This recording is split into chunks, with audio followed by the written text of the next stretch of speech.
আজকে বৃহস্পতিবার সকালবেলায় উঠে সমস্ত বাসি কাজ করে বাসি নাইটি চেঞ্জ করে মিষ্টির খাবারটাও রেডি করে দিয়েছি।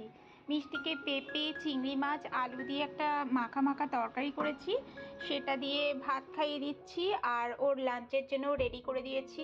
হ্যালো বন্ধুরা, সবাই কেমন আছো? আশা করি সবাই ভালো আছো। আমরাও খুব ভালো আছি।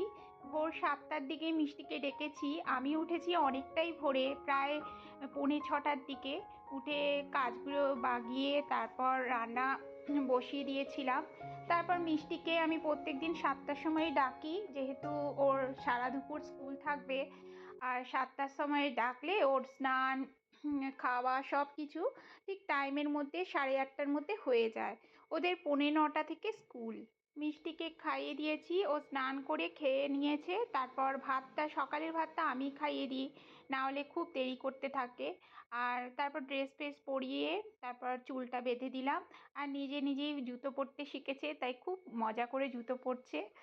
তোমরা তো দেখলে। স্কুলে চলে গেছে আর আমি আসার পরে স্নানটা করে পুজোটা দিয়ে দিয়েছি। বৃহস্পতিবারের পুজো অনেকটাই বেলা হয়ে যায়, প্রায় 1 ঘন্টা আমার লাগে। এক এক দিন তো 1.5 ঘন্টাও হয়ে যায় ঠাকুরকে স্নান টান করিয়ে সব রেডি করতে করতে। আর রান্নাটা আজকে তোমাদের সঙ্গে কিছু শেয়ার করলাম না, মানে কোনো রেসিপি।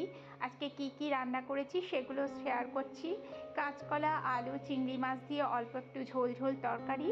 আর গতকালের মাছ ছিল, সমুদ্রের মাছ, সেটা একটু ঝাল ঝাল বেগুন দিয়ে করে নিয়েছি। এই ছিল আজকে দুপুরে আমাদের লাঞ্চের মেনু। ভিডিওটা এই পর্যন্ত।